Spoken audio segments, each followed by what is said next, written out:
ఈ వీడియో మీకు క్లియర్ గా అర్థం అవ్వాలంటే ఫస్ట్ మీరు ఒక విషయాన్ని తెలుసుకోవాలి. ఇది మనం జ్వరానికి యూజ్ చేసే క్రోసిన్ అనే టాబ్లెట్. దీంట్లో పారాసెటమాల్ అనే మందు ఉంటుంది. ఈ పారాసెటమాల్ అనేది కెమికల్ లేదా జెనరిక్ నేమ్. ఈ క్రోసిన్ అనేది బ్రాండ్ నేమ్, అంటే దీన్ని తయారు చేసే కంపెనీ పెట్టిన పేరు. ఒక మెడిసిన్ లో వ్యాధిని తగ్గించే శక్తి ఉన్న కెమికల్ ని జెనరిక్ అంటారు. ముందున్న ఈ కంపెనీ పేరుని బ్రాండ్ అంటారు. ఇక్కడ క్రోసిన్ బ్రాండ్ పేరైతే పారాసెటమాల్ అనేది జెనరిక్ పేరు. ఇప్పుడు ఒక రోగానికి మందుని తయారు చేయడం ఎంత కష్టమో మెడిసిన్స్ ఎన్ని రకాలో చూద్దాం. ఒక కొత్త రోగానికి మందును తయారు చేయాలంటే అంత ఈజీ కాదు. పెద్ద పెద్ద ల్యాబ్స్, వందల మంది సైంటిస్టులు క్లినికల్ ట్రయల్స్ కోసం కోట్ల రూపాయలని ఖర్చు చేయాల్సి ఉంటుంది. కోట్లు ఖర్చు పెట్టి తయారు చేసిన మందైనా సరే టెస్టింగ్ టైంలో ఒక చిన్న రియాక్షన్ వచ్చినా దాన్ని చెత్తలో పారేయాల్సి ఉంటుంది. ఒక వ్యాధికి 5,000 నుంచి 10,000 కంపెనీలు మెడిసిన్ ని తయారు చేయడం స్టార్ట్ చేస్తే దాంట్లో జస్ట్ 5 కంపెనీల మెడిసిన్స్ మాత్రమే క్లినికల్ ట్రయల్స్ వరకు వెళ్తాయి.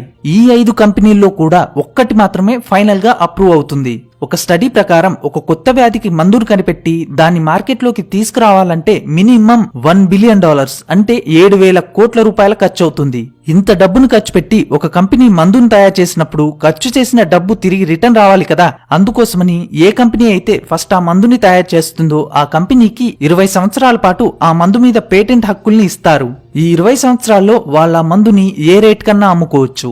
ఈ 20 సంవత్సరాల టైంలో తయారు చేసిన కంపెనీ తప్ప వేరే ఎవ్వరూ ఆ మందుని తయారు చేయడానికి వీల్లేదు. ఇలా తయారు చేసిన మందులను ఒరిజినల్ డ్రగ్స్ లేదా బ్రాండెడ్ డ్రగ్ లేదా స్టాండర్డ్ డ్రగ్ అంటారు. ఈ మందులు చాలా రేట్ ఉంటాయి. ఎందుకంటే వీళ్ళు రీసెర్చ్ అని, క్లినికల్ ట్రయల్స్ అని దీనికోసం చాలా డబ్బుల్ని ఖర్చు చేస్తారు. కాబట్టి ఈ 20 సంవత్సరాల పేటెంట్ టైం అయిపోయిన తర్వాత మాత్రం ఎవరైనా సరే ఆ మందు యొక్క ఫార్ములాని కాపీ కొట్టి తయారు చేసుకోవచ్చు, మార్కెట్లో అమ్ముకోవచ్చు. అలా పేటెంట్ ఎక్స్పైరీ అయిపోయిన తర్వాత తయారు చేసే మందుల్నే జెనరిక్ డ్రగ్స్ అంటారు.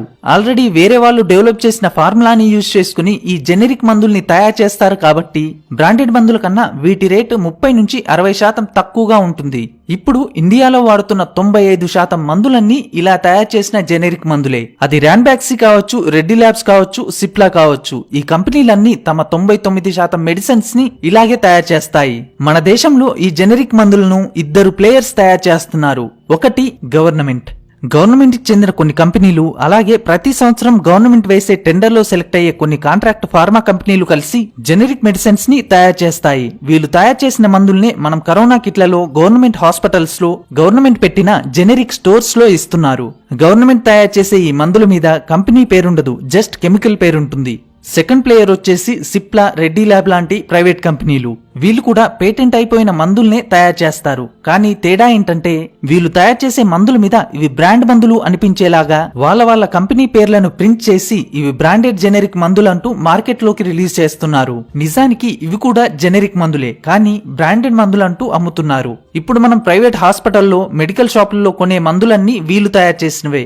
గుర్తు పెట్టుకోవాల్సిన విషయం ఏంటంటే అటు గవర్నమెంట్ తయారు చేసే జెనరిక్ మందుల్లోనైనా, ఇటు ప్రైవేట్ వాళ్ళు తయారు చేసే బ్రాండెడ్ జెనరిక్ మందుల్లోనైనా రెండిట్లో ఉండేది సేమ్ కెమికల్. 2 మెడిసిన్స్ ఒకేలాగా పనిచేస్తాయి, కానీ రేట్లు మాత్రం ఒకదానితో ఒకదానికి సంబంధం ఉండదు. ఫస్ట్ వీటి రేట్లని గనక చూస్తే క్యాన్సర్ కోసం యూజ్ చేసే ఎర్లోటినాబ్ అనే 30 గోళీలకి బయట ₹1,00,000 వరకు ఖర్చు అవుతుంది. కానీ గవర్నమెంట్ జెనరిక్ షాపుల్లో మీకివి 10 నుంచి 15 వేలల్లో దొరుకుతాయి. బ్లడ్ ప్రెషర్ కోసం యూజ్ చేసే టెల్మిసార్టన్ 40 mg అనే మెడిసిన్ బయట ₹160కి అమ్ముడవుతే జెనరిక్ స్టోర్ లో ₹11కే ఇస్తున్నారు. సిటీకోలిన్ 500 mg అనే టాబ్లెట్ బయట ₹530కి అమ్మితే జెనరిక్ లో ₹220కే మీకు దొరుకుతుంది. దీన్ని బట్టి అర్థం చేసుకోవచ్చు ప్రైవేట్ కంపెనీలు తయారు చేసే బ్రాండెడ్ మందులకు, జెనరిక్ మందులకు రేట్ లో ఎంత తేడా ఉందో. చాలా మంది జెనరిక్ మందులు పనిచేయవని, అవంత క్వాలిటీగా ఉండవని, వీటిలో సగం మందు మాత్రమే ఉంటుంది కాబట్టి వీటిని సగం రేట్కి ఇస్తారని అనుకుంటున్నారు. కానీ అది నిజం కాదు. ప్రైవేట్ కంపెనీలు తయారు చేసే బ్రాండెడ్ మందులైనా, జెనరిక్ మందులైనా వీటిలో వాడే కెమికల్ మాత్రం ఒక్కటే, జస్ట్ ప్యాకింగ్ మాత్రమే తేడా ఉంటుంది. బ్రాండెడ్ మందుల తయారీలో ఎన్ని ప్రమాణాల్ని పాటిస్తారో జెనరిక్ మందుల్ని తయారు చేసేటప్పుడు కూడా అవే రూల్స్ ని పాటిస్తారు.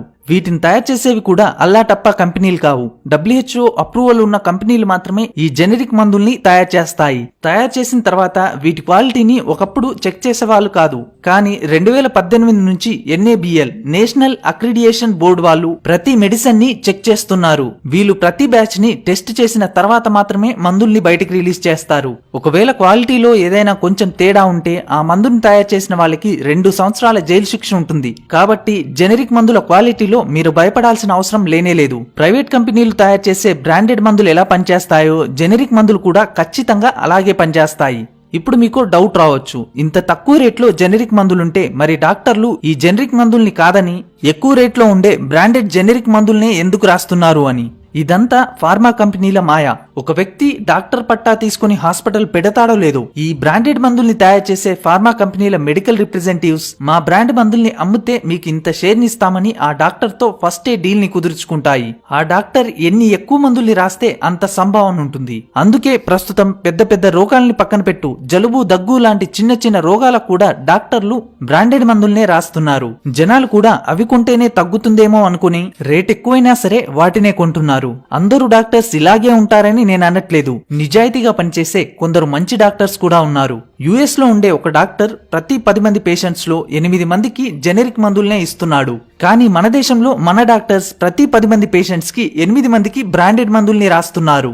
యుఎస్ లో వాడే మందుల్లో 80% జెనరిక్ మెడిసిన్సే. ఇంట్రెస్టింగ్ విషయం ఏంటంటే యుఎస్ కి ఈ జెనరిక్ మందుల్ని అమ్మేది కూడా మనమే. ఐఎంఎస్ రిపోర్ట్ ప్రకారం జెనరిక్ మెడిసిన్స్ ని వాడడం వల్ల యుఎస్ కి ఈ 10 సంవత్సరాల్లో $2.2 ట్రిలియన్ అంటే దాదాపు 2 లక్షల కోట్ల డాలర్లు సేవ్ అయ్యాయి. మన దగ్గర డాక్టర్లకు పేషెంట్ తో మాట్లాడే టైమే ఉండదు.